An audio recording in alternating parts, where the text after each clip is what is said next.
Can't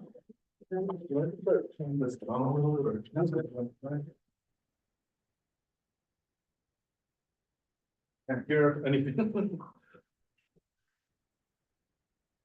All right, we will call this Brooklyn Public Library Board meeting to order on Wednesday, July 10, 2024, 6:32 p.m. I am Gene.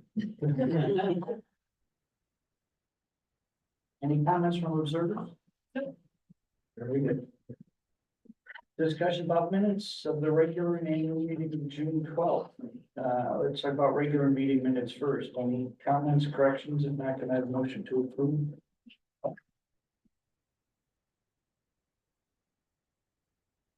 So moved. Second? Second. Okay, all in favor? Aye. Any opposed? No. Passed unanimously. Annual meeting minutes, any comments, corrections? If not, motion to approve.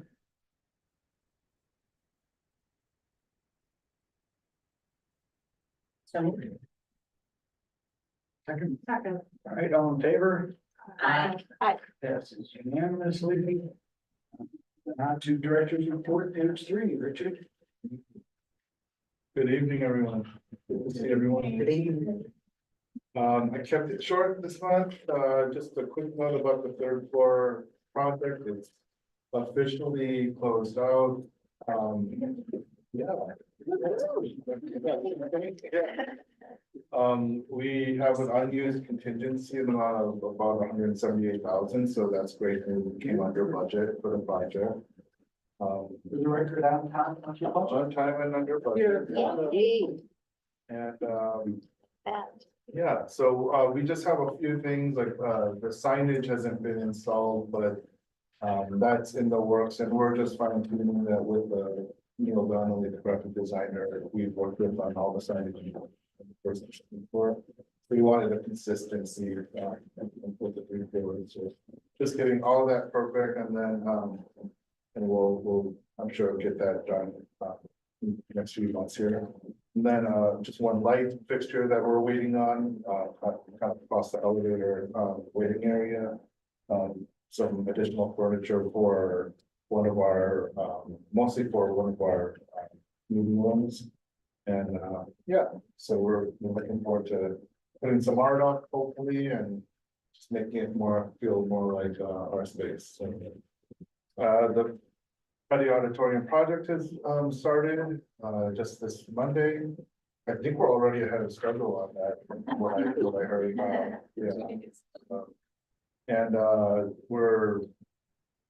Yeah, that's nice because it's also self-contained, you know, it's not like an entire floor, and it's different. It's nice to end all our renovation work on this self-contained project where we can just close the doors, you know. And so they're building a scaffolding that space and setting up basically for demolition and kind of all the work that's going to be going in later. So we expect it to go smoothly. We should have the auditorium back by kind of the third week of September. September. Okay. Yeah, kind of at the towards the end of September. Any thoughts like in the fall to maybe have some kind of a open house celebration, you know, once everything is done? I will get to that when I talk about the staff day. Yeah, that's Oh, yeah, that's what we're calling it the friends and family event, but what we really is like a renovation celebration for. Will that include our patrons Well, or yeah, friends and families? patrons, we, not patrons, yeah, for that one, but for like staff Right. to really just enjoy the space and invite their friends. That's lovely. Yeah. Yeah. It'd be great though to do one for our, For the petty, Patrons. well, we'll have For the- many big events, and maybe we should do like one that's labeled as like welcome back to the petty kind of event, you know. I like that. Next up for food and just a celebration. Don't bring the food inside the petty. right? We're dancing and started talking a little bit about a volunteer fair that we like to plan for the fall. The village manager, John Locker, we both talk to and see around town regularly. He's a big a fan of this idea too, actually. He's really big into kind of some volunteers in the it. So I think that's, the village is a natural partner for us, and so we'll start kind of organizing that. But I thought I'd give a heads up to the board, because I know many of you are involved with different, obviously volunteering at the library as board members, but also other organizations. So if you have any thoughts and ideas, like kind of just have it in the back of my mind and let me know when there's an opportunity that would be good for that kind of event. I'll be going to the Lyra mid-year membership meeting at once, just as a reminder, Lyra is our group insurance pool. Susie and I actually both attend these meetings, with Susan's involved with our insurance administration and on our end, and so we're hopefully we'll get a kind of an early signal from our insurance administrator, like what our business insurance coverage may look like for the next year in 2025. The ALA annual conference was really fun. A bunch of us went, a small group of us went, but I helped out with the buildings 101 pre-conference, was well attended and heard a lot of positive comments. I was able to share a lot of the resources from our renovation projects with librarians from across the country. Amy Kuster, our Director of Public Services, officially wrapped up her years as involved with the leadership of PALS. So that's something to celebrate for Amy. A lot of hard work. A lot of hard work went into those years. So we're proud of Amy's work. And then Laura started her tenure on the PLA tour. Meeting. So those are good. Even longer than your board meeting. Yeah. That's pretty long, Laura. It was 4 hours, plus there was a lunch beforehand. Oh, wow. I Wow. don't say it like you're challenging the board. Think that, right? Our meetings have been a little shorter the last few months, so we'll, we'd like to stay in that direction. So that's it. If you have any questions, Peter. Questions or comments from the board?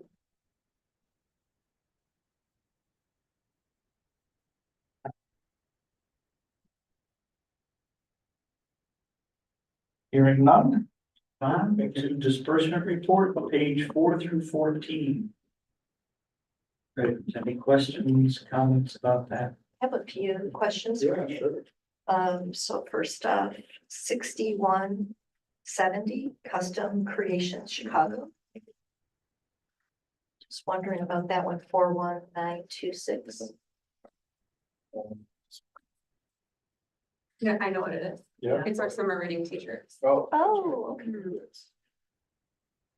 Thank you. And then 6250 ProQuest, Those are our, 25,000. ProQuest is like a vendor or company that handles a lot of our subscription databases, like our research databases. So those will be like our, this one includes like Chicago Tribune, something called Cultural Grams Online, historical newspapers, O'Reilly for public libraries. So it's a set of, it's a combination of all those subscriptions coming at one time. Okay, good, thank you. And then also 6250 Bamboo HR. Bamboo HR is our one of our HR software platforms that we use internally, so we use it for recruitment, onboarding, kind of like making sure documents are shared with employers. It's we have employee issues for it. So we've been using it for a number of years, but you probably don't recognize it because it comes up once a year. Exactly, yeah, thank you. And then Richard, just one more, if you could just remind us, I know the bills here, let's see, professional services 6020, and then the one that's property tax appeals. Yeah. Can you remind us again how that's all done? Of course. So Allison actually is more involved with it at this point than I am, but basically, so the public taxing bodies in Niles Township Right. all have a co-op basically that we formed to work with attorneys to go through the process of when people tax appeals and that kind of. So instead of So if one person, or like a business, say, has like, goes through that process, instead of each taxing entity, responding and kind of like working that out. Like if we're, if a co-op that actually works together to, and it saves us actually some money and some time. But we don't actually really get involved with which is like we're involved in now township school treasurer's office to work with attorneys to make sure. So that's just our share of the legal fees to do that appeal. Yeah, and it's actually, I asked Allison about this when I saw the bill and it was higher than it's been in recent years actually, but their response was that there's just been more activity. Hopefully, it goes down next year, but it's not that it was just up for us, it was up for. But they used to have regular meetings, honestly, and I was just talking to Aunt Allison about this, how I hope that they restart those. Because since COVID, it's all been kind of handled online. It's harder to follow. See, Right. Yeah. Okay, good, thank you. that's also something that comes up once in a while. Want to add? Richard summarized it perfectly. We've gone over it, this last week and have been in contact with the township, asking questions just to get some clarification, and there was just an uptick in activity this year. So that's the reason for the higher bill. Good, thank you. Yeah, of course. Other questions about the disbursement report?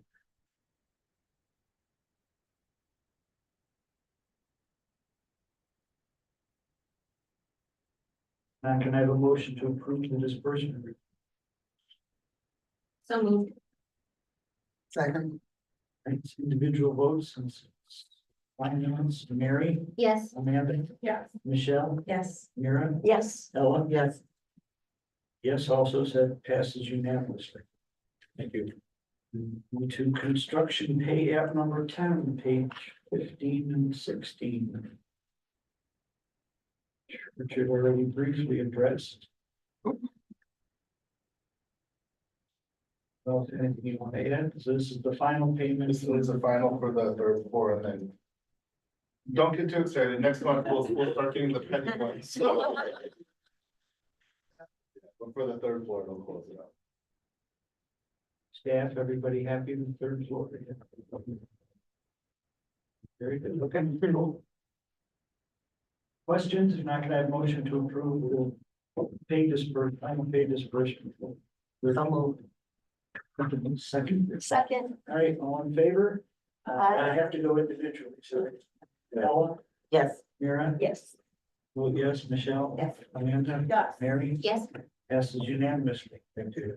On the consent agenda, pages 17 through 44. Lots of stuff in there. Any questions or comments?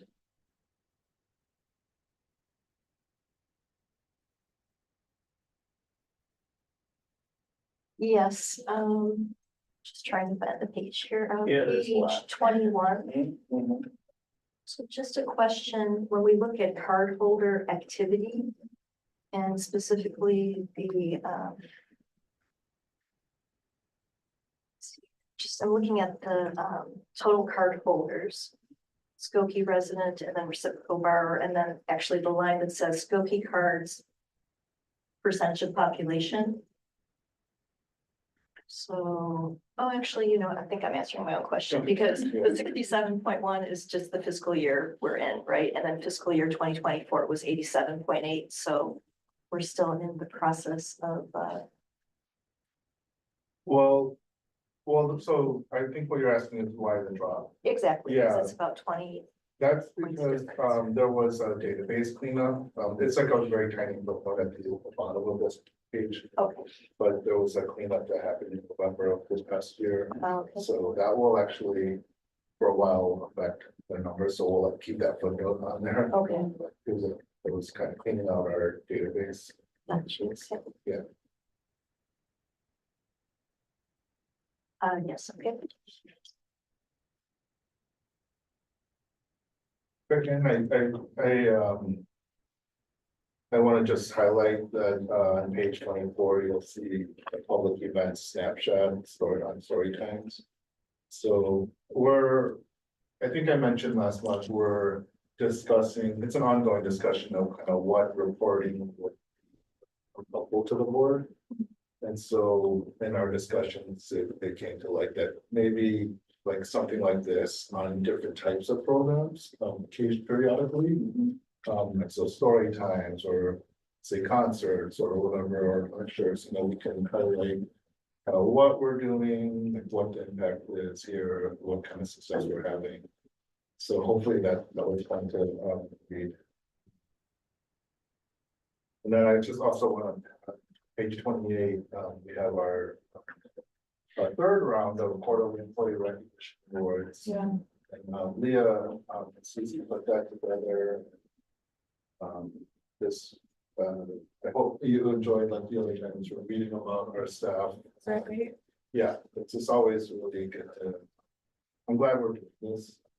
It really helps too, like I literally recognize People, people around. yeah. I read about you. So that's been really helpful. Yeah. And they get a gift from the library, Susie handles that, but they get a really nice, with the messenger. I just want to say, I enjoyed reading all of like the quarter and then the whole kind of year-end wrap up and stuff, Yeah. like, so it was really, it's always nice to see everything, I know we look at it when we get the monthly board pack, but it's always nice to see kind of the whole story at the end of the year, and I thought it was really, really great to read, so I appreciate all the efforts that went to put all of that together, because I know it's a lot of work to put together the write-up and the photos and to do everything, but it's really, really, really great. We've Yeah. accomplished a lot this past And year. our director of community engagement is here, Nancy Phillips, and Nancy is really behind that kind of compiling a lot of this quarterly strategic update that you see on page 29. That's coming from Nancy's efforts to like bring it all together and solicit like input from a lot of different staff members actually throughout the organization contribute to that report. And then see work together to format it, add the photos and so glad that you enjoyed it. I had a question when I was reading, I'm trying to, I hope I read it in here and it wasn't a dream and then I imagined it. I think I remember reading in this report that there was like a knife sharpener and all these other things in the Oh, was it? library things. Okay, so that was real.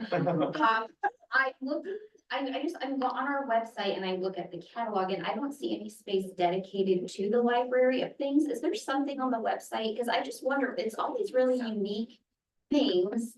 I don't know if people know that they can borrow those types of things, or if it is there, is it easily findable, I guess is my question. I think it's findable through the catalog for sure, but I don't. Because I'm looking and I see events, books, movies, more, and then I'm thinking, oh, that would fall under more. And then I see books, movies, world languages, ebooks and downloads. I don't really, Yeah. like, I'm just thinking about, I guess in my experience with marketing, when people are shopping for Sure. products, they typically might use those filters and I don't see it might just be nice to have that highlighted.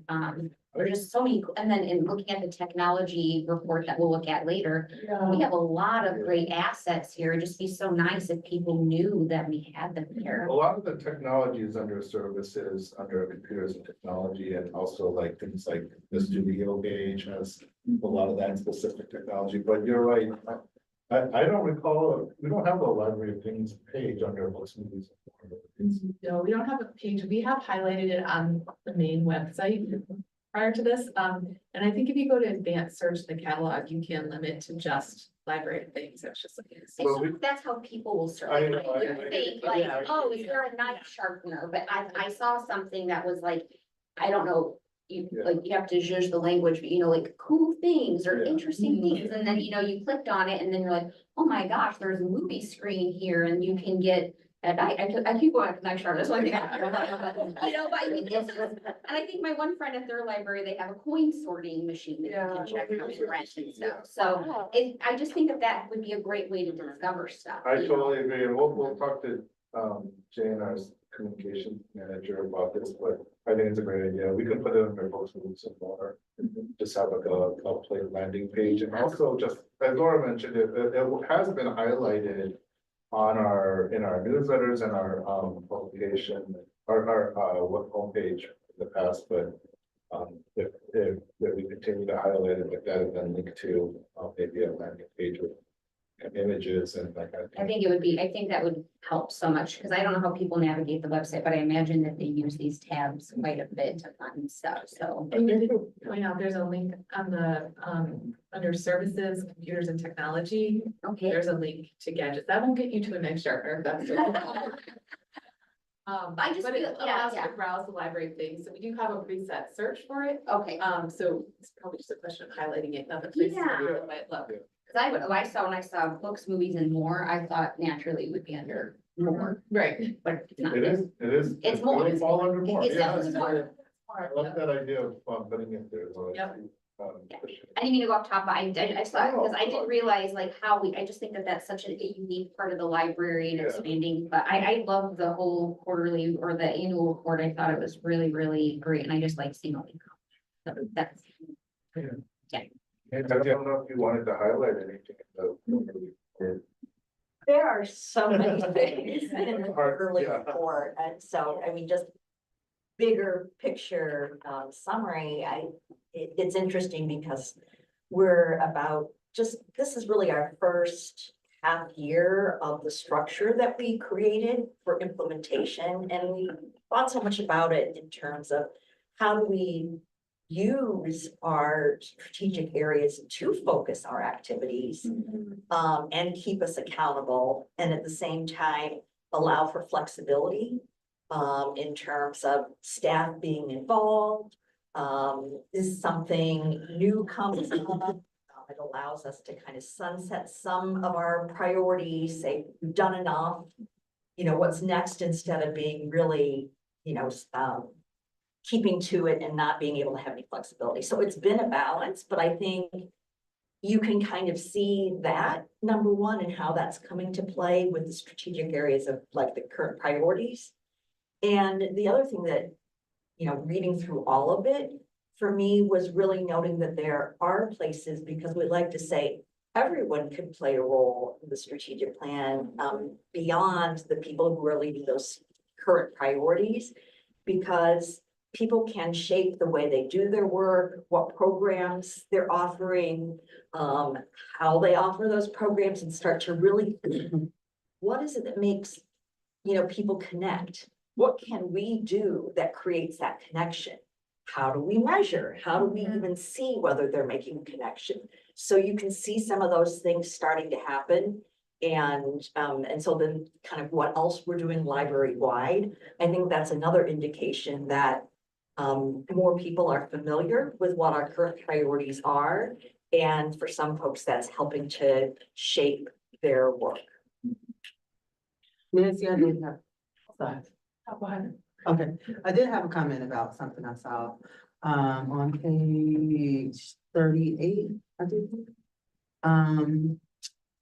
You all presented story times to 37 classes at 11 early learning centers.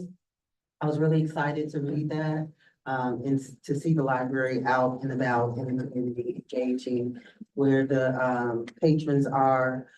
So I was really excited about that. And if you would like any board volunteers, I volunteered someone, I really like doing the story times and listening to the children. So that's something I would be interested in engaging in. You all will take me. Yeah, thanks for letting us know. Yeah. There was such this break of time during, the big C, where we had done, we've done story times at schools for many, many years, and then it just stopped, and then even when kids were starting to go back to school and all of that kind of thing, they had changed their processes, so they weren't allowing organizations to come in.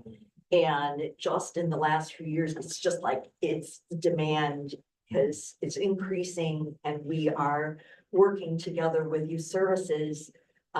We've changed some of our staffing models with that, and we're working with youth services on how can we best use our staff across the library for those kinds of things. So that's good. And we are talking about, returning to something, where we originally started with, and you can jump in with other stuff, but we, started with like schools having a designated night for story time where they bring, it could be the favorite person that works in the kitchen, or it could be the superintendent. It would be like someone who's familiar to the kids. And then all those families and would come, but of course, everyone's invited, right? But it was like an exciting time for those schools. And we're thinking about how we might shape that to have other community leaders. And so, that might be another way to do it. People with who wear other community roles, community helpers. So. I feel like we'll definitely take up you up on that. Don't be surprised if we're in job. I've got pictures of Richard at our Oh, children's book day. What was it called? Dia de los Niños. Yes, a couple of months ago now, but reading to kids, and we did that too. We had people. from I set the bar community. low for you. Ella. That too.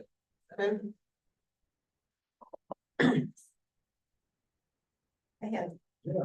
first of all, thank you so much for all of these, because I know that does, like Mary said, take a lot of work to kind of put all of that together. So kind of, piggybacking off of that, is there a place, and I guess I just don't, maybe I don't know the process, but, what is typically, how do we push out even just like the strategic updates, the strategic plan to like our staff?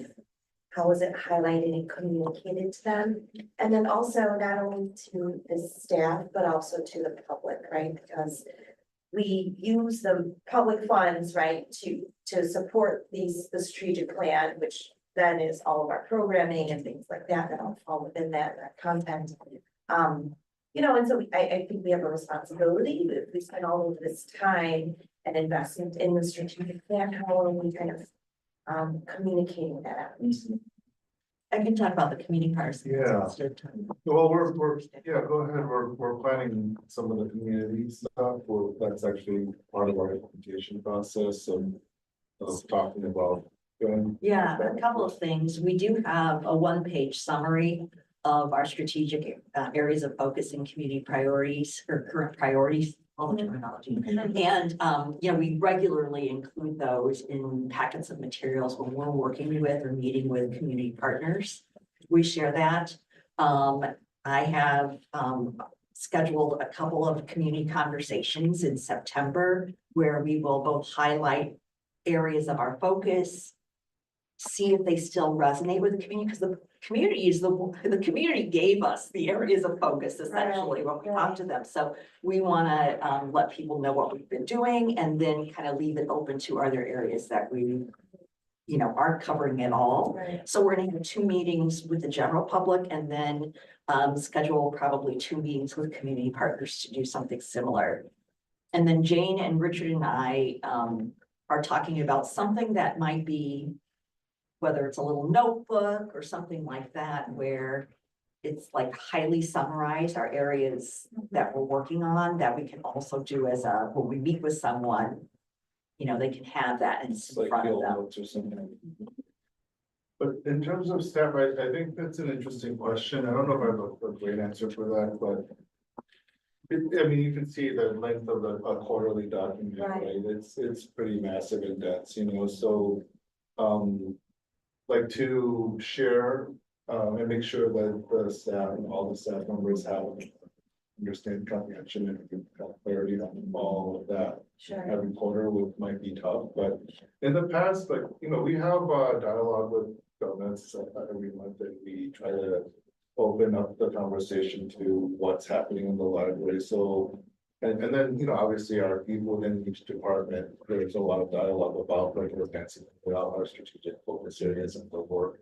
And then a lot of this work is, again, as Nancy alluded to, is involving many different staff members. It's not just like managers or whatever. It's so many people in the library are pulling this work off. So I feel like there's a general risk in what kind of links to one role, but That's a good question, like how do we share that on a broader level, like, we have staff days, where. In the past, I have tried to do some of that in that forum, you know, because you know, we're all gathered together and we have like a singular audience where I might be able to highlight certain things, but also. Nobody wants to see me up there reading this, you know, so like, it's kind of a tricky. Open to suggestions and.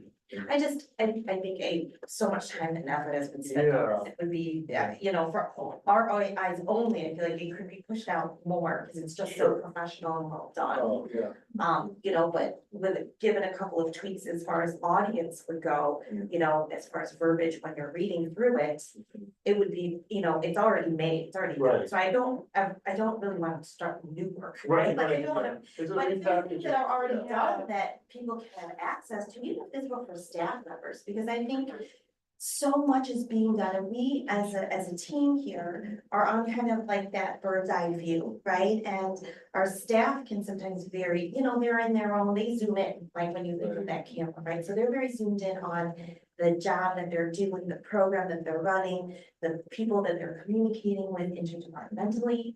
And sometimes it's nice to see that bird's eye view of like, look at all that we've done, right? We have really, like, let's celebrate that together.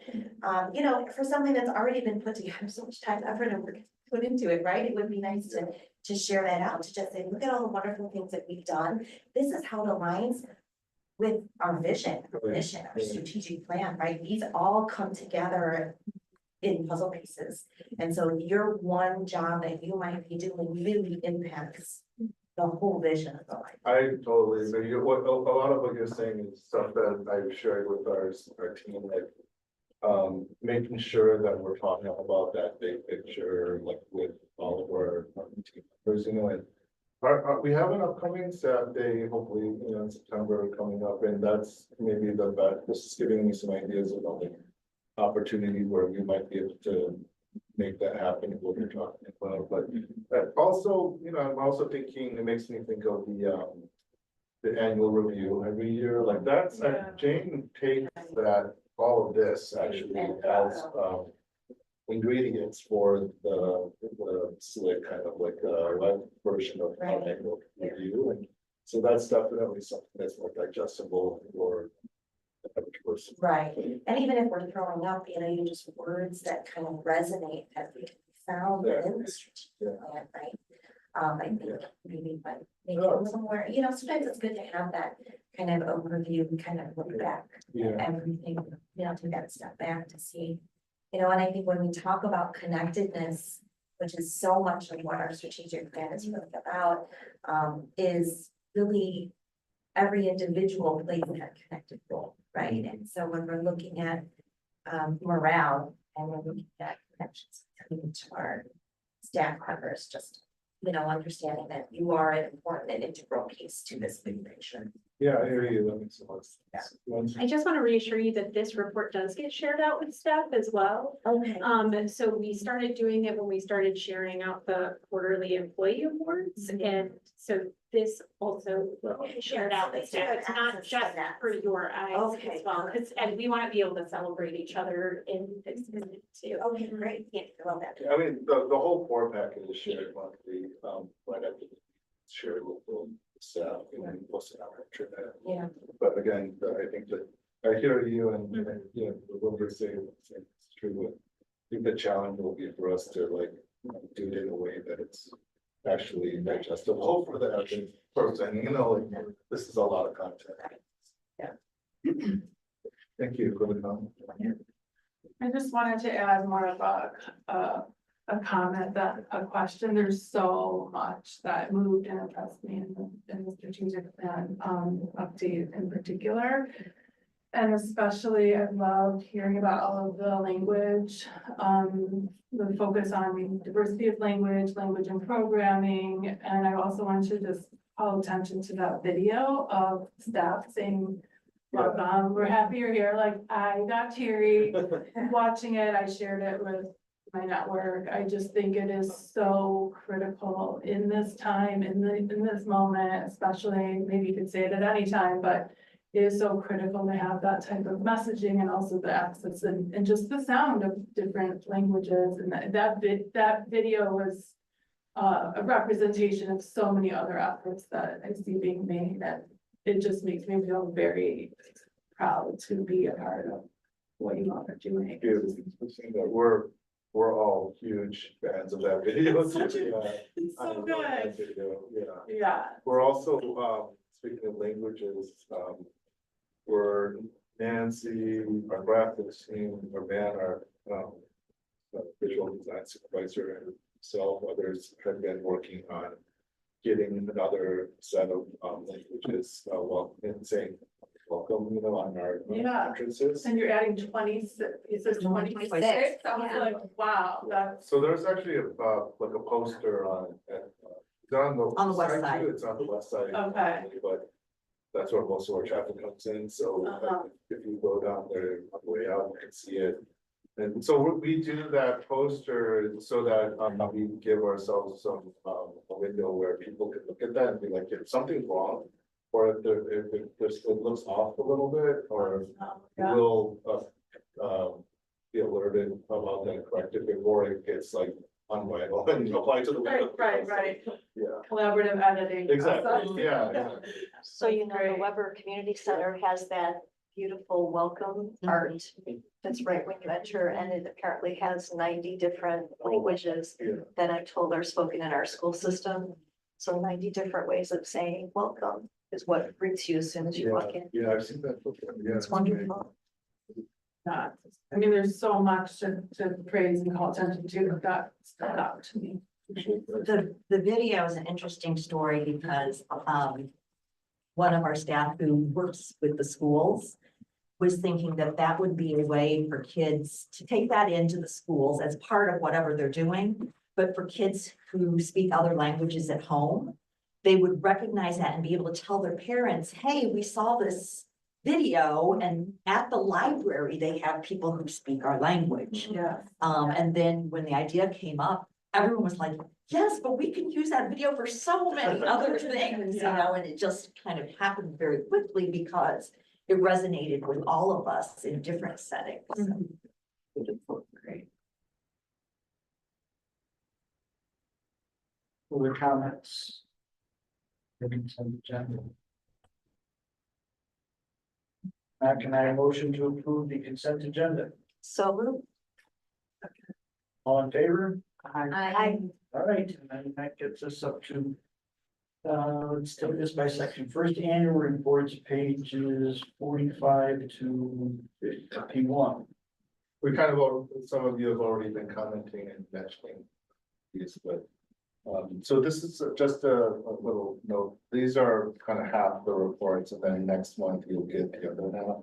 And then in future years, we'll really try to do this actually in June and July, rather than July and August, but there's just been a lot going on here, so we're bringing it to you in July. These are meant to just be not comprehensive, kind of like, here's what we did, but just summaries, highlights. A lot of what you'll see over the course of the year in terms of the details will actually be represented in the quarterly updates from here on. So these are meant not to capture everything, just. Again, lots of information. Yeah. Questions, comments?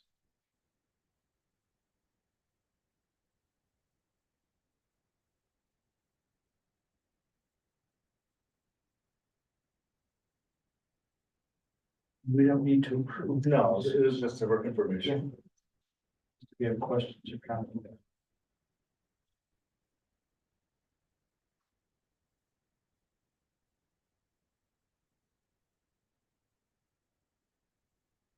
Hearing none, I'll move us on to page 52, the financial annual reports of 52 through 58, or 57. Richard? Yeah, essentially, these are the annual reports from our financial side, and Allison prepared these. Review them with me. It's pretty straightforward. Nothing should be surprising because it's basically a year-end summary of all the monthly statements and reports that you did. Page 57, the fine arts acquisition fund, can you talk about that a little bit? Yeah, There's a dollar. yes. That, it's just been more of a dormant, account, honestly, as you can tell. We actually look at it closely. It's obvious that we lost money on that account actually because of the banking fees, so we're actually pulling that money out and transferring it into another. What you asked for that. We're pulling this account out. When, as I mentioned in the past, 2 months or whatever, we're in the process of moving some of our accounts to the trust.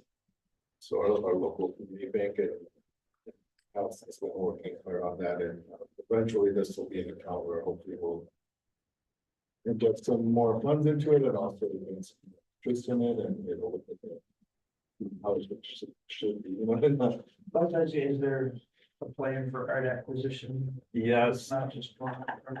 Yeah, no, there's definitely a plan. It's in motion. We're, next month, we'll be moving the proposal for the board to consider like a certain dollar amount to transfer to this fund. So this is a weird situation, not weird, but because it's the general operating fund, reserve fund, and then this is actually a separate fund as defined in our funding policy, so we can't just like kind of move money into it or for approval of transferring money. Say our general operating to this fund or from our reserve fund into this. We're working with an art expert to consultant to get some ideas on what direction we might want to head into. Based on art in certain areas of the life, especially on the second floor here, above the staircase. Yeah. It needs something there. And we're also working with her right now to get a plan for auctioning off some of our pieces that we haven't displayed or don't plan to display. They're not really connected to the library in a big way. And there's going to be first as well.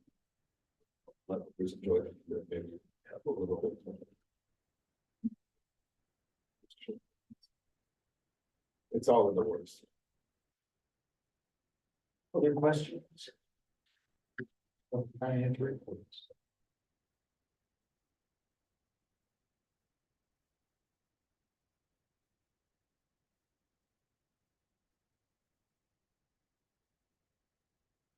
Page 58, the tax levy distribution collection. Anything you want to highlight there, Richard? No, but this is something that the board sees once a year. We usually a couple months after usually in July, we'll present a snapshot of what our tax collections were. Also what our tax refunds were, and then kind of what the overall percentage of under and over is. This was another good year. We received what we expected to receive. There was slightly more in tax refunds from prior years that were we were basically removed from our account. But overall, I think we did well. Captured basically what.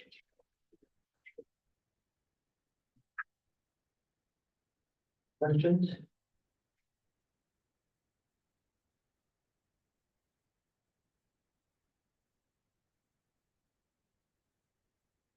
Right, then page 59 to 60, the quarterly investment of things. For Allison, anything? It's pretty straightforward. Allison, is there anything that we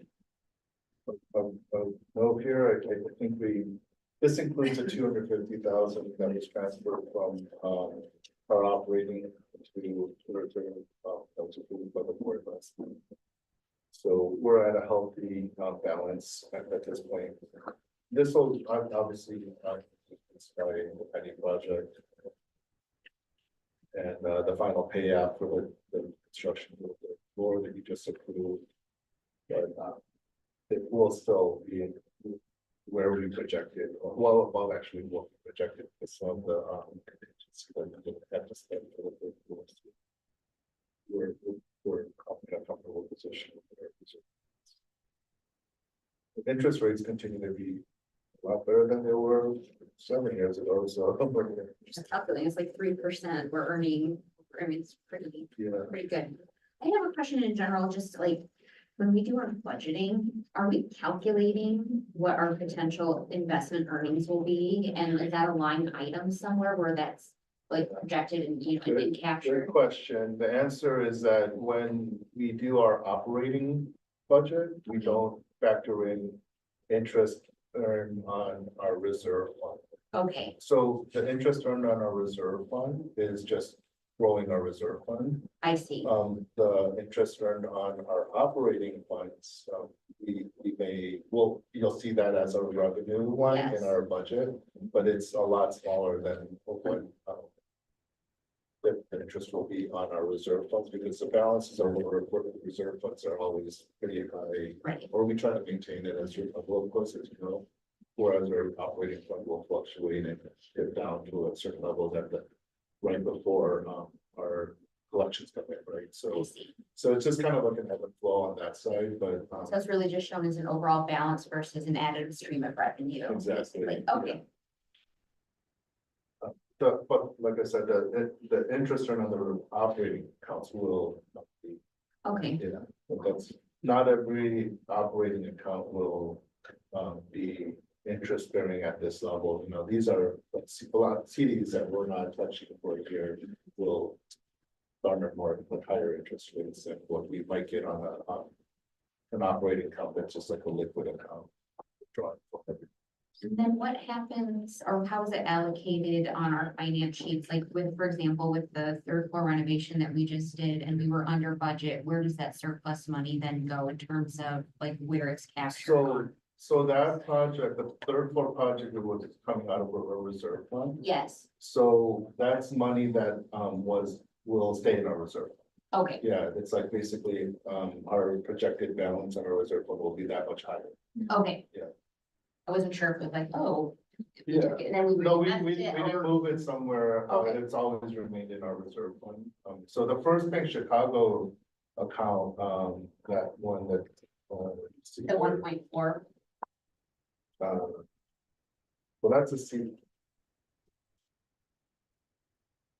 that was the reserve account. Yeah, so that will be like what we put into, write checks off of to pay the third floor project. Okay. Okay, But it's still a reserve fund account. Even though it's a separate account within the reserve fund. If that makes sense. Yeah. Those funds, and then there's bank accounts. Listen, This was an interesting year to come in with the renovation and all of the, you know, expenditures from the reserve, so, we had a lot outgo. yeah. Allison's done a great job.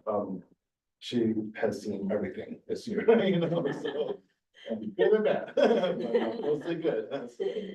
Yeah, but she responded well, and I think it's good to have. Soon, it'll be like a full year, that you'll have it. She'll have experience with, so. And that's kind of, what we expect with that organization. It's a cycle of the organization and everything that might happen in the county, or just financially. So,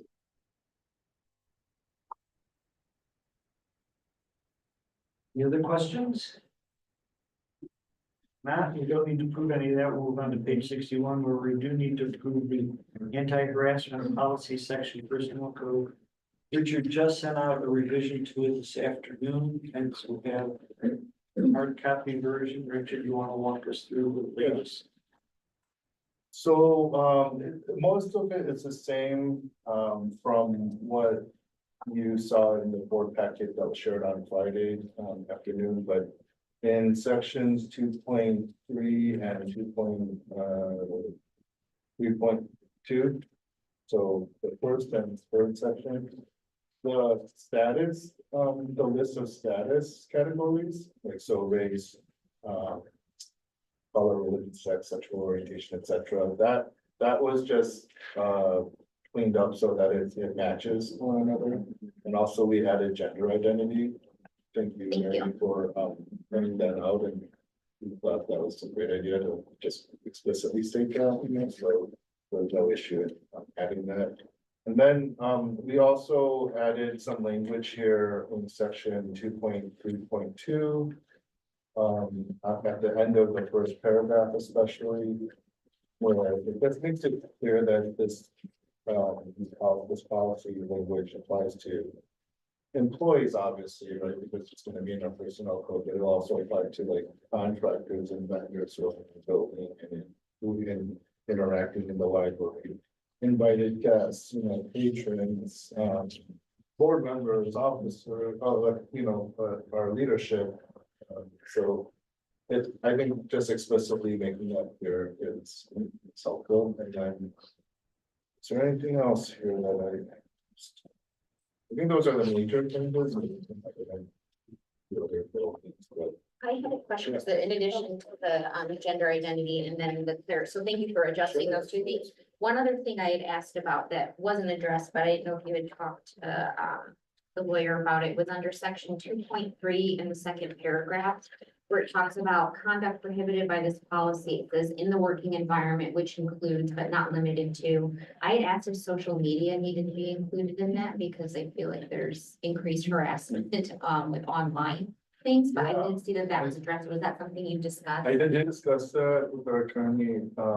I think that, basically, how I feel about that is that we can add that language. It wouldn't be a problem if the board wants to. We can just add the language and have you approve that. But I also thought maybe like a separate social media policy or revision of like other language you might have in the personnel code addressing that, like kind of conduct behavior might be maybe in a more appropriate place to add a little bit of language there, so I wanted to I needed a little bit more time to think through that and see where else we might be able to address that.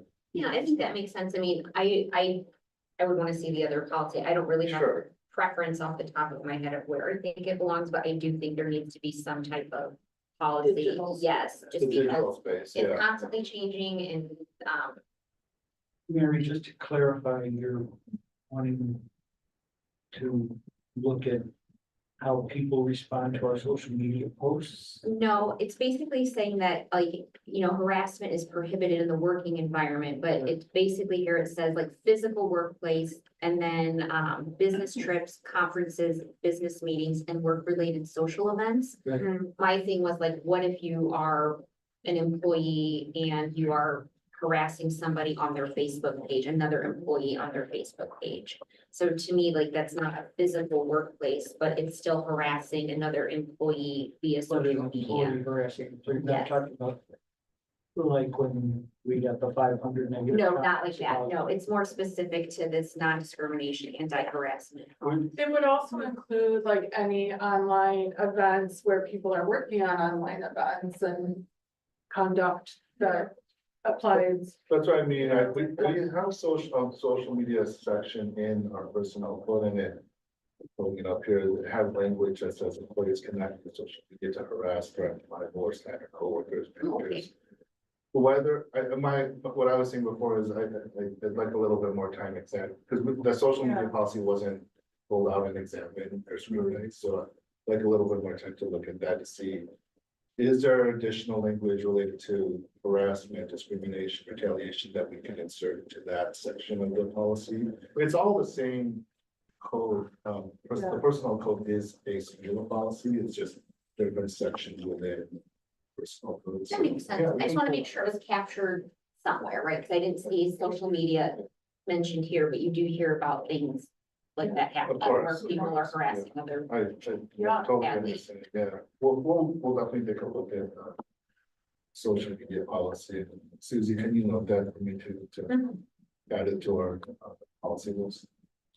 Yeah, thanks for making the other adjustments. Of course. I did just want to say, I think having gender identity is really important because prior here, I think it was only just like sex and sexual orientation and gender identity is separate from those and it should be protected, class of people, so. I have a quick question, not to, we don't have to do a deep dive into this, but in terms of training and refreshers, were you thinking about this too? Like, what does the library provide? So we use a system called Talent that is an online, unless it's our learning management system. Once a year, all staff have to go through a pretty robust sexual harassment training, as well as other types of harassment. Illinois has very specific statutes that have to be addressed. So this training is, I would argue, one of the best ones that I personally feel is available. We've watched many. And it also fulfills those statutory requirements for the Illinois training as well. It takes anywhere, depending on how quickly a staff member can go through it, from 1 to 2 hours, and it's on an annual basis. Okay, so my question related to that was, I see that the retaliation 2.3.3 has the statute, the Illinois statute listed there. Do we want to include the Illinois statute sexual harassment training, annual sexual harassment training in this policy? Interesting. Can you clarify one thing? So in 2020, there was a statute in Illinois that all employees must receive sexual harassment training annually. So since we referenced in 2.3.3, he's not gonna click on me now. 2.3.3, I said that right? Since we referenced the Public Act 100 and the Illinois State Officials and Employees Ethics Acts and the Illinois Whistleblower Act, should we, in the sexual harassment section, list the Illinois statute for sexual harassment training? Like the employer will provide, or in accordance with the law. In or something, accordance with the Yeah. Illinois statute, Yeah, I don't know the statute number, but that statute. You can, I'm just asking if if it should go here or if it's somewhere else where employees could see it. we do that, and it's a yearly thing that we are required to do. Mhm. That, whether or not it needs to be stated in here, I don't think so, because, like our attorneys reviewed this and revised it so that we're in compliance with everything that we're being compliant with. That training requirement happens, and we'll actually just address it directly to our staff every year. I was only asking because we reference Yeah, I see what you're Other- saying. Yeah. acts. It's the same format. Yeah.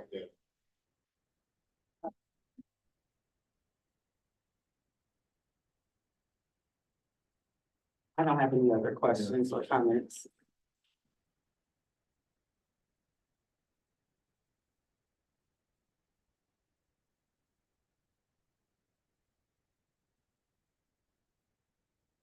Yeah, I mean, I can look at it again. I think I might wanna. I don't feel comfortable like kind of making a change on the fly, you know, so with this kind of policy and language, so I would rather bring it back to the board if you'd like next month. That's okay. Or the You board can can approve it as approve. is now, and you can. I can let you know if there's, Rather yeah, than you. or like,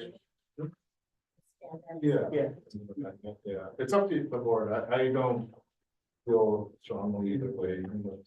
I'd be inclined to approve this now, but you can add something, we'll just pass the amendment part, that's fine. Yeah, because it might also just be that I hear from, you know, through my research and one that there might be other language or a reason not to do it. Or you might want to mention the training section. Right. Right. There. Thank you very much.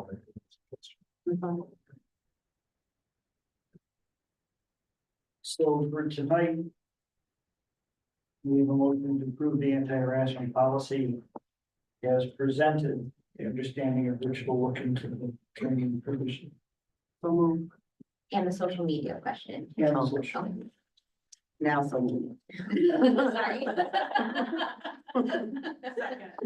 All right, so we have moved to second, all in favor? Aye. All right, that passes unanimously. Thank you. 66, approval of library closing for staff. Yeah, Leah, do you want to? Yeah, it's me again. Hi. So as you know, we like to take a day to dedicate to the staff for development and to celebrate each other and also to just foster a sense of connection and joy. And that's really important to us, and it's very highly valued by the staff. It's always very appreciated. So we talked and threw around a bunch of different potential dates. Friday, September 27th looked to be the least disruptive, although we're very aware that closing the library for a full day is really tough. So yeah, we're asking to please do it again, because it is so incredibly valuable to our staff members. There's also just a note in the memo about, the permanent family event. So, that's, if the library closes on that day for staff day, we would be taking advantage of that. Instead of closing separately on another night, to have, this event. Of course, the board members would all be invited as well. I have a question. Yeah. I think this is a brilliant idea. Love staff day.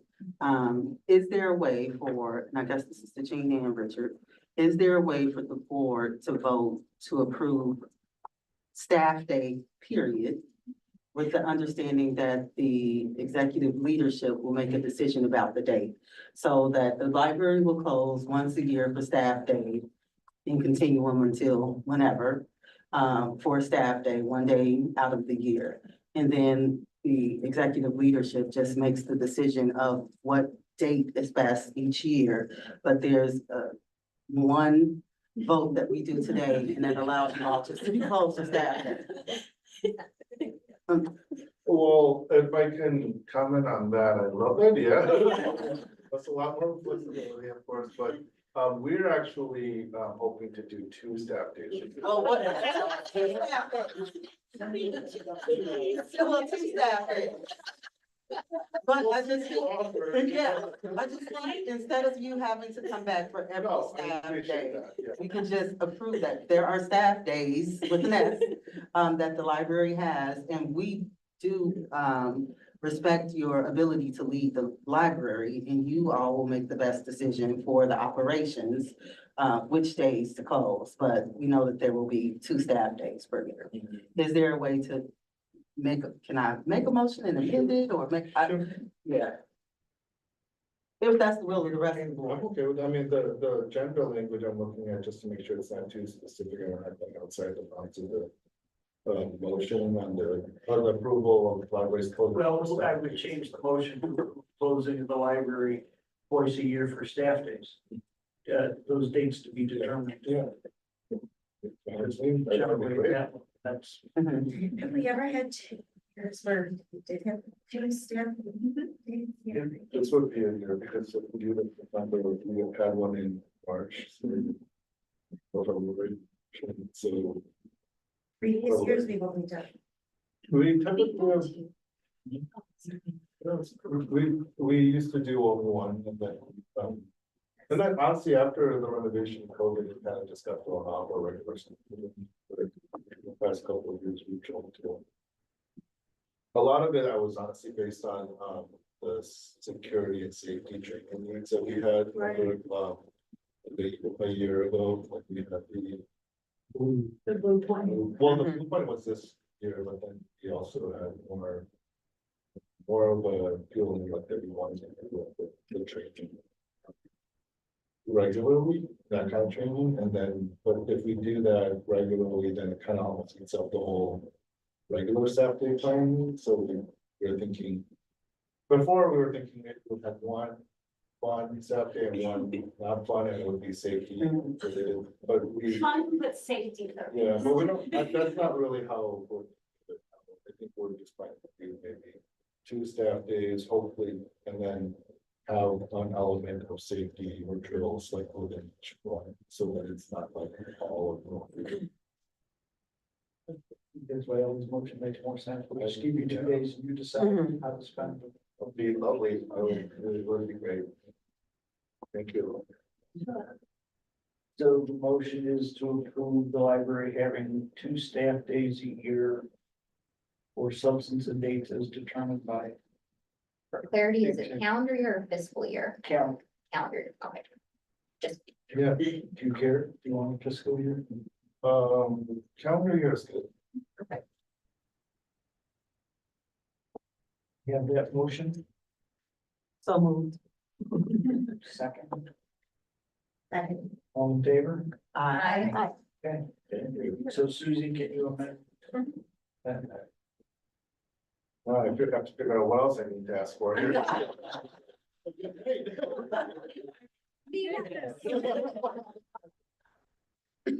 Well, let's check. Page 67. Yeah, maybe I spoke too soon. This is the programming policy. This is a new policy. And I'm gonna turn it over to Amy, because Amy, has worked with me on this, but, give Amy credit, she's really the one who really did a lot of the investigation on, and the analysis of these types of policies, and also worked, we worked with our lawyer on this as well, of course, but I'll turn it over to Amy so she can explain what you're seeing. Yes, so, as Richard noted, we've never previously had a programming policy. And over the last probably 3 to 5 years, it's become more standard for public libraries to have, which was great because that meant I had a lot of resources, both looking at existing libraries, policies, and different guides for what to think about when looking at policies. And as I noted in this draft one, you've seen in the memo, I also paid a lot of attention to the resources selection policy that the board already looks at every 2 years, just looked at a few months ago, to make sure that there's congruency there. So because we do take a similar approach to intellectual freedom, how we think about, what is the scope of what we're trying to offer? So making sure that there's consistency there. And yeah, as noted in the memo, we're really trying to outline the broad guidelines for how we program, what we think about, really intentionally then thinking what is broadly defined in the policy, and then what do we have internal procedures for that can be more specific and change based on specific changes in staffing workflows, in specifics of our strategic plan and community needs.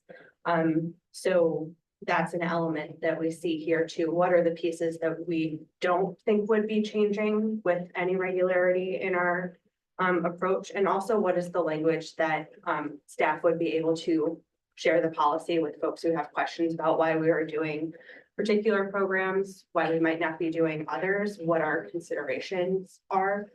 So a tool in the same way that we have that for our resources.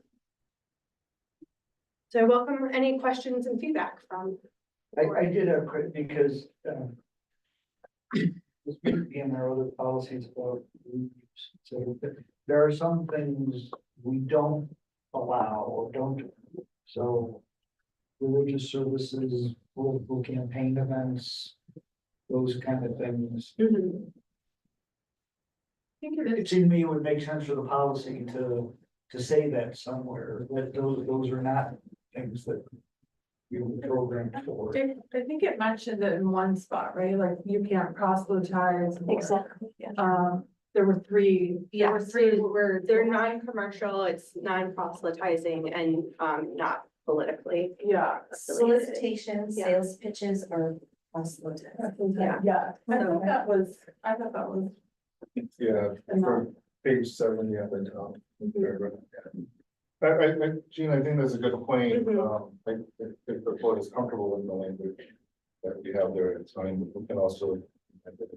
Well, don't we have, like, is it room policy where we restrict Room that? usage, I think. Yeah, we can use. I think if we could just reference it, Mhm. tie it back to. Yes. Let me pull it up here, I guess.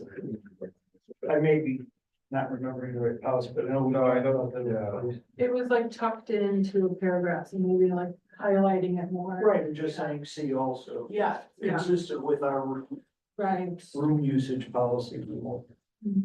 I think that's fine, but I would encourage us to leave the rest of the language more general, just from a legal drafting standpoint. That's, Yeah.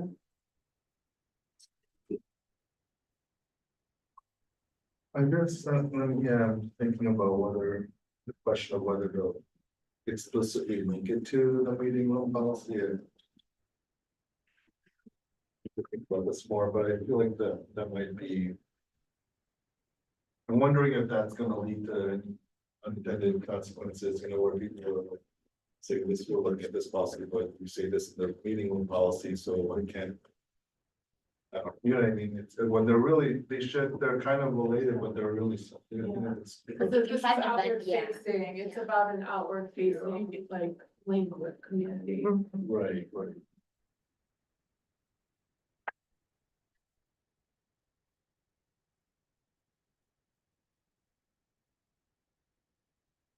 There's a consideration too, I'm thinking about the, like, specifically political piece. Right. Where Nancy and I have questions about this all the time, because there will be community members who express interest in something.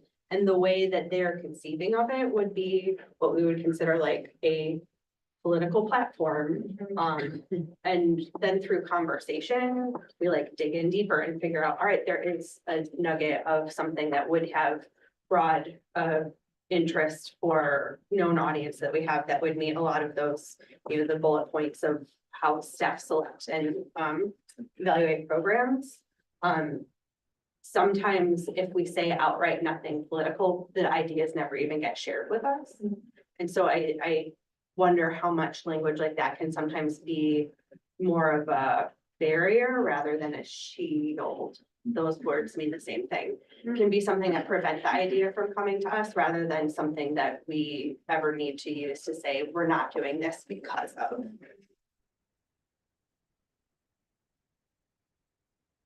But in general, the religious and political concerns would come under not proselytizing. That's the. Right. But we're not gonna have like a church service as a program, right? And so. Right. It could, But you could have like an interfaith dialogue or yeah, something like that. or Yeah. educational, like, What is Ramadan? Public interest. Like if there's a current. I think this is honestly, it's a tricky. Yes. topic. So, I know why you brought it up, yeah. That's why I'm asking. Yeah. it can be- We've had instances in the past where, like we've had folks suggest a particular program and say, well, it's not religious because a Supreme Court case said this is not religious. It's like, but just because it's not religious according to the Supreme Court doesn't mean it fits other criteria for our program. So then it's a much more nuanced piece. It's not as black and white or red. I think, yeah, that, and for me. And I feel like Nancy and I talk about this a lot too, like the. Religious topics can also be seen as cultural, so. It's part of people's culture, right? So that's just, well, there's like a little worry about it, so. I, going back to your original question, I feel like one question is whether or not to somehow match kind of like what's used in the meeting of policy, and I kind of feel like not, because there's no need for it to be mirrored. If we're comfortable with the meeting room policy in and of itself, obviously the board isn't, they've approved it, and we'll take a fresh look at the meeting room policy too, eventually. And if you're comfortable with the language currently proposed in the program policy, I feel like that you can stand separate from one another, they don't have to point at each other. That's just. Take.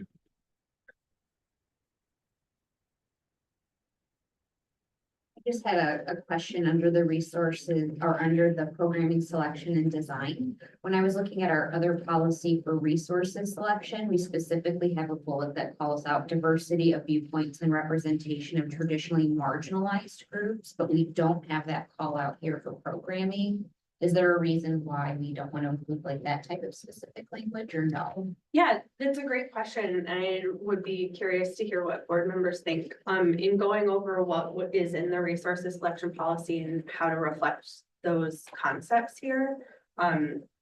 when we were reviewing this, we really felt that the bullet points that tie this, referencing our library mission, our strategic plan, that those components are implied. Okay. And also that with resources, like the purpose of a collection is to be basically everything. That's a oversimplification, but whereas that's not the ultimate goal of programming, we're not going to be able to put resources to something in everything. Got And it. so there Okay. can potentially be I see. Okay, there that like, oh, well, you did this, why won't you do that? It's in your policy. okay, And we always want to have the conversations okay. and then figure out what's the best fit. That added context is helpful, because I was thinking, about just, kind of the climate and everything that's going on and making sure that, but you are right, it is implied because of how, it lines up with our strategic plan and everything like that. Yeah, the key line, connection to library mission and strategic priority. I can't foresee that ever not being a value and priority that, year to year strategic.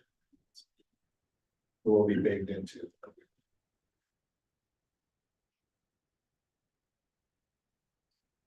I have a question at the bottom of page 71.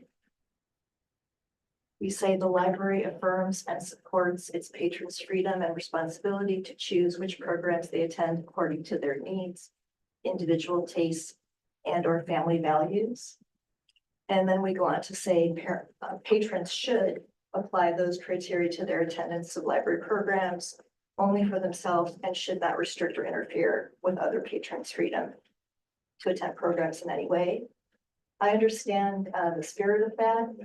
Is there some way we could remove those words should? And can we go more in the vein of like the library encourages or supports patrons applying those criteria, rather than restricting or not restricting or interfering with other patrons. But to me, that kind of just felt harsh because we're saying up above, we don't allow proselytizing, but I could see where some folks could say, well, you're telling me I should. So we could just maybe take out that word should. And What about may instead? I do think this is a powerful one. We have not experienced this here specifically, likely yet, given the national climate and organizational efforts or organized efforts to try and prohibit programs that certain groups don't agree with. So I do think the spirit of this here, as you mentioned, Mira, is really important because it's perfectly fine if you don't want your kid to attend that, but it's very useful for library staff to be able to point to board-approved policy that says that argument doesn't hold for this kid who's not yours, so you need to. So I'm wondering about patrons may apply and may not restrict. I hear what you're saying, Mira, and my first thought was. If someone tries to interfere or restrict another person's ability to attend a program, that's essentially a violation of our appropriate library use policy, so it will kind of covered there. Amy, I wonder, like, is May too weak though? I mean, that's like, that doesn't really. Could it be like we expect or we I was thinking encourage, we we expect or we into? I mean, in the appropriate library use policy, we state, we expect everyone to treat all people and property with respect. So do you use the word expect? Maybe we can say the library expects patrons to apply those criteria to their attendance of library programs. Yeah. Only for themselves and not to restrict. And not Yeah, to just restrict. Yeah. Yeah. Not to restrict. Interfere with other, how does that sound? I mean, because there's also like, the library reserves the right to determine whether any person is in violation of this policy for the person to the library. So I almost feel like the onus should be back on the library. In the sense that really determinant of it. Someone's interfering. Right. Yeah. So again, I support what we're saying here. I'm just asking, can we remove the words should? I think there's a more artful way we can say I it, feel or like more it needs direct to way be we word can say. a little bit more. I think the kind of the trip up that I'm having a little bit is just the whole idea of.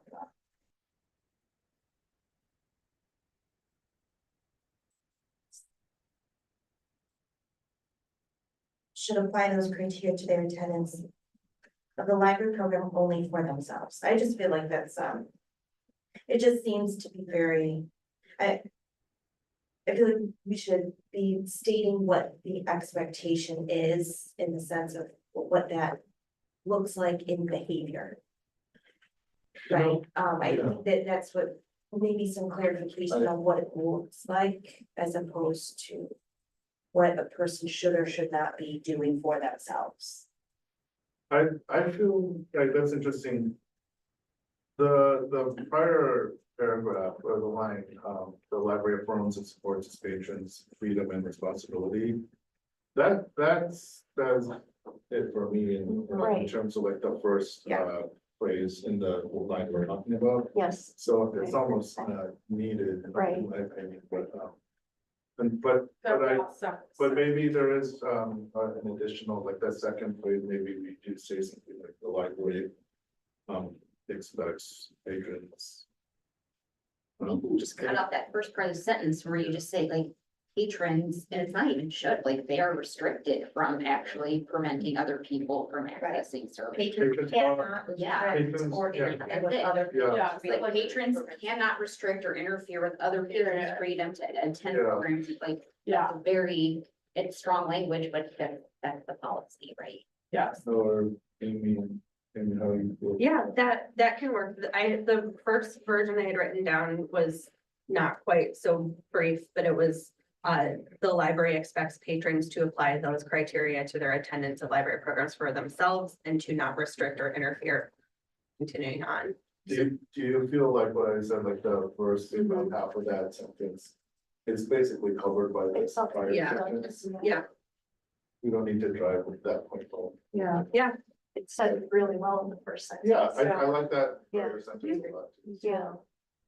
So I think we're saying on that line on page 72 that the line should be.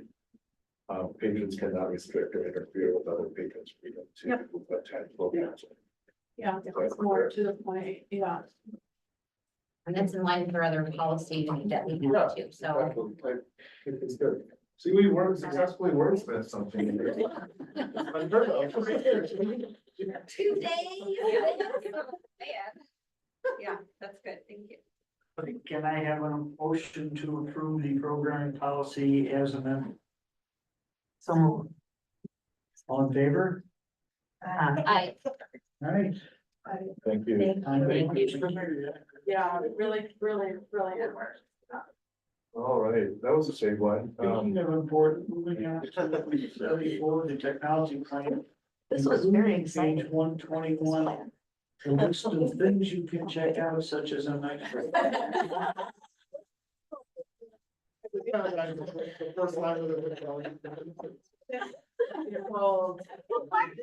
Why you like that? Now we know what to get. One, nice show. we have one at home. Laura, do you want to take over on this one and just share? Laura oversees technology, or IT and technology now, as our IT manager reports to Laura. We both read it, obviously, but. Couple times. Do you want me to take it or? No, that's okay. Okay. I've just been over it a couple times. Yeah, I wanted to highlight first of all that, Mark, the IT manager, worked with staff throughout the organization. So this is not just written by our IT department. It's staff in, learning experiences, patron engagement, our web and data administrator. So lots of people contributed to this. And as we noted in the memo, it's really meant to be a guide for what we're hoping and planning to work on, what we're thinking about, knowing that technology changes really rapidly. So we are also leaving ourselves room to be able to pivot if something comes along that we need to address, or if there's a new technology that we need to investigate. So yeah, I welcome any questions or comments about what's in here, but I'll just also add one quick note. I can't remember if I have this in the memo, but the technology plans are 2 years, that's a standard suggested, the state library to public libraries and money to help the current technology. So that's, if you're wondering, I don't know if any of you were wondering why doesn't this kind of line up with our strategic planning?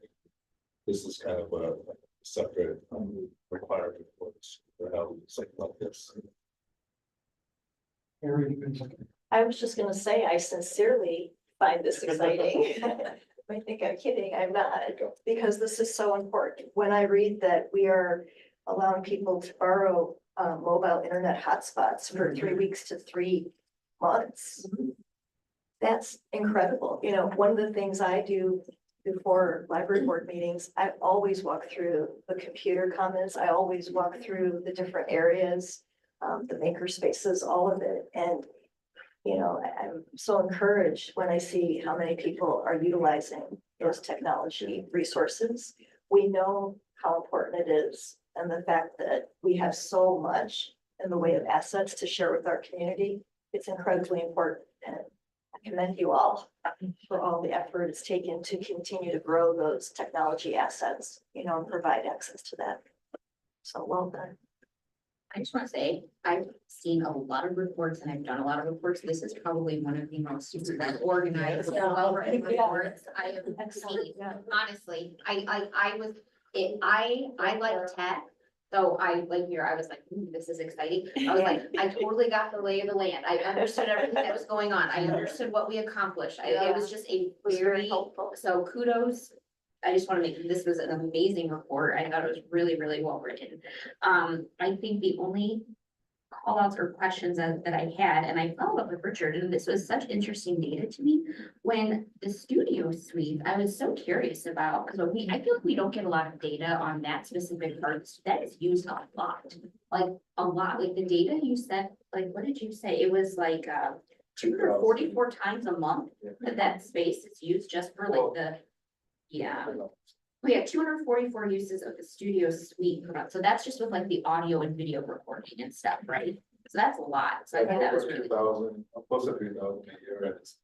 Yeah, so I thought that was really cool. And then I think the only other question I had, I think multi-factor authentication is just becoming more and more common. And when I was looking at how it was used here, I'm just even curious if we as board members need to have something like that, because obviously, we have confidential, like legal documents and stuff in terms of just like priority and, you know, I just feel like I lost this iPad or something happened, you know, I feel like there should be some form of multi-factor authentication, at least for when we have information like this. So that was like the one call that I had. You can look at that, yeah. And also. Maybe create another password. No, it's true, like, no, totally, I update mine like. A lot of passwords. Well, it's not another password, but it's also, just, yeah, authenticating. No, but I understand what you're saying. Yeah, Absolutely. So that was like the one, I'm just going through my notes here really quick, and then, yeah, oh, the other thing I saw, so. I noticed other public libraries in terms of the tech, especially, I feel like a lot of people use this space for small businesses or they're doing things for school projects. I don't know if anyone's gone to like a Kinko's or an Office Max recently to print something, but it is insanely expensive. And I noticed other local libraries like Oak Park and a few other places, they actually offer poster printing and other things like that at their library. So I don't know, because I noticed in the technology report, they talked about looking at the printing services. I just don't know if that's something that we would ever want to be able to offer here. I mean, we have the Maker Studio with 3D printing, but I feel like there could be a need for people wanting to print business cards or things to help them start their small business in a more affordable way. So that was an idea. And then the last thing was just about AI in general. There wasn't a lot talked about in here, but I don't know if there's any thoughts that you guys have on that and the future of the library and how it fits into this plan. Yeah, we've definitely had staff looking into it, attending training sessions, information sessions. We've had some for patrons as well. So it's definitely something we are keeping an eye on and learning more about. Okay. Keeping an AI on.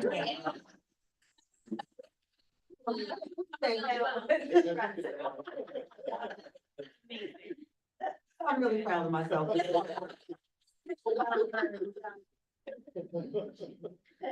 Don't go in a minute.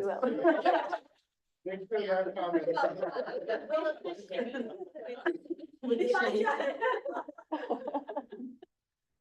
That's all I had. Mostly it was just about the MFA, just asking about, and then possibly expanding different types of printing services for the two types. of Susie can probably, work with Anna, maybe, I know Mark's, no, for a while, but can you work with Anna?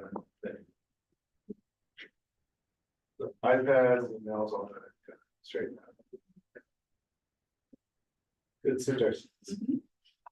I thought it was great, just seeing everything. You know, Awesome. I think Mark, like, really shines with this, you know,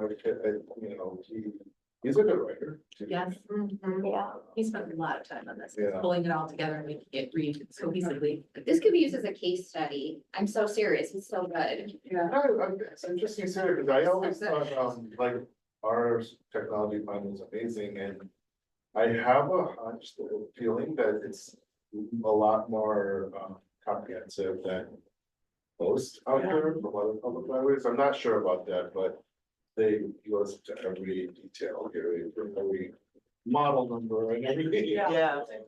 Yeah, but Laura and many others, contributed to the crafting of this, so, yeah, good job. Well, I was, it's not only a great report, but much as I understood, everything you said, but, recognizing the work all the tech people did, it moved. Forward, mobile systems, we have the information up and the security walls up and Yeah. do all that, and that was. They essentially created a network over at the annex and Right. tied it into our system, and it was incredible. Again, I don't think many public libraries have staff that could pull something like that off in-house. Yeah, oh, that's amazing. We had secure network access. Off the street, you know. Well, and even moving the server room from one side of the third floor to the other was a massive undertaking and required them to just make so many redundancy and backup plans. Right, the line just Going. went from 2 to 3 to 1 to Yeah. 3 to. Yeah. And then I also just point out, on page 87, you see the budget for the tech plan. And outside of that 1 year where we actually, that was only increased because some capital expenditures were folded into that budget line. The norm for our spending for that budget line has been pretty steady for many years now, and that's, we're really proud of that because, we're technology, I mean, costs. We could be spending twice as, but we get a lot out of that budget. And, Laura and Mark and others really manage it very well so that we're conscientious about like strategizing, making sure that that money stretches. So, No, and I just am amazed at, seeing a plan like this really just demonstrates how technology touches every single area. And how much we depend on it and the necessities it takes to just run it, consistently, right? Because technology is only as good as when it works. So, for it to be able to work well. And I think that, when I speak with, residents and patrons, I mean, they talk about how we are very forward in that area. with Yes. technology. So, and it's displayed, from the boombox rooms to, even just what patrons are using on a daily basis, in and out. our library. reservations are. So, just thank you to the whole team, and to everybody that put their hard work into this, because that's really phenomenal, and just to continue that. And I appreciate how we continue to look forward and anticipate the needs of what we think trends are going and what our patrons are gonna want and need before they even know it, right? So I think that really takes some really awesome, and amazing thinking on our staff.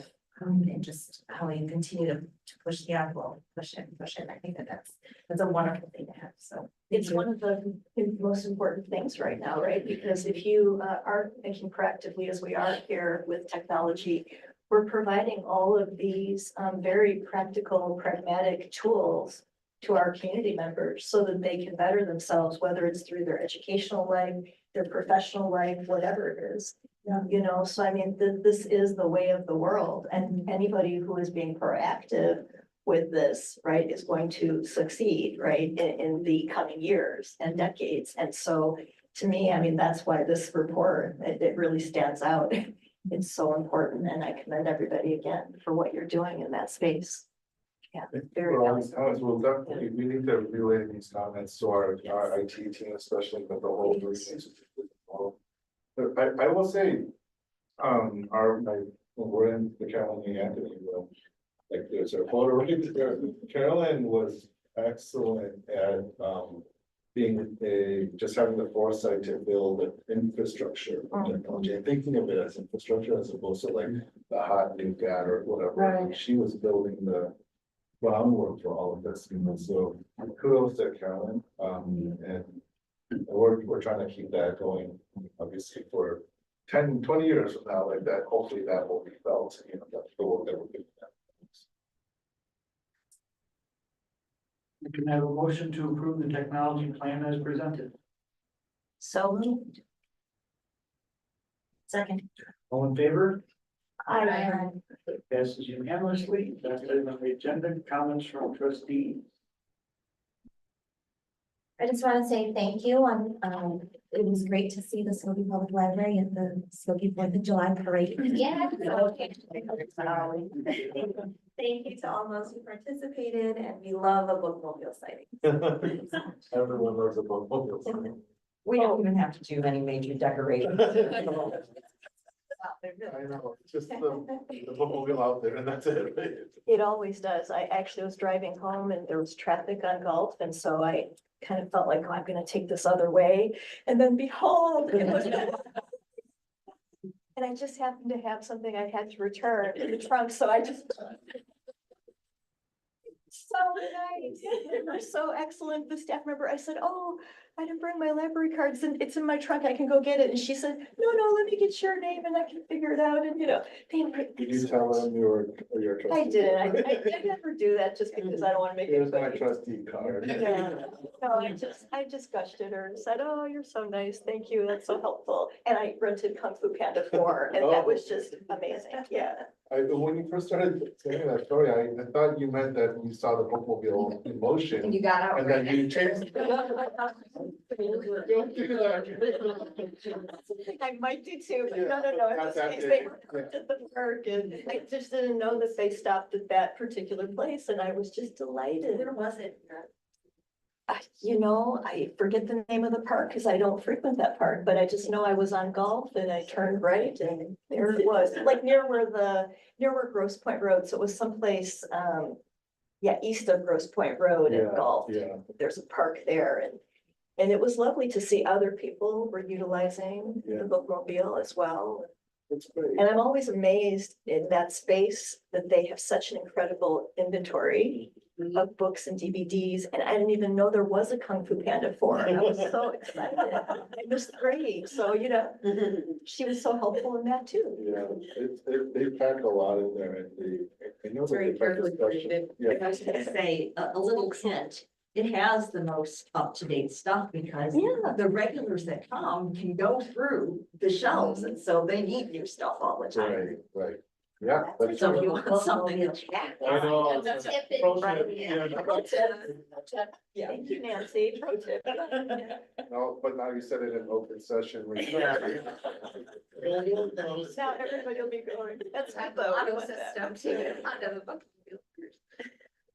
Yeah, but it's pure joy, and I even took a picture of it, of course. I always take a picture of it. Other comments? I actually did have one more thing. I know that we've talked about this before, but again, I just want to highlight it again. I think near, maybe it was in the director's report or even in one of the strategic update highlights, but just how much we are, you know, when we go to all of these meetings and presenting, I say we, but I'm not actually doing it, but like the library and all of our representatives, the library and all of our leadership, and we are awarded all of these, you know, things, all of these awards that were, you know, I think there was one about some of the PR stuff that, right? Right. And I just think that, you know, if we have I hope that we continue to think about ways of highlighting all of those things and communicating that out to the community, right? Whether it's, you know, through social media or whatever, or, you know, a banner across our website or whatever it is, because I think that there's so much, there's so many wonderful things that happen here, and within the library community, it is recognized. Yes. Right, and I think that we need to continue to brag about it, because there's really great things that are happening here, and I think that our patrons should know. Right, I think that we should highlight and capitalize on, you know, our most powerful resource are our people, right? And you are doing all of those things, and I think that we should continue to recognize that, I so. appreciate that, Mel. Thank you. I think that's could be a source of tremendous civic pride, you know, people see their local library staff engaging. in that. Appreciate it. Well, gives us something to think about. Motion to adjourn. Someone. Second. All in favor? I, Wow. Thank you. thank you, everyone. Thank you. Thank you, thank you.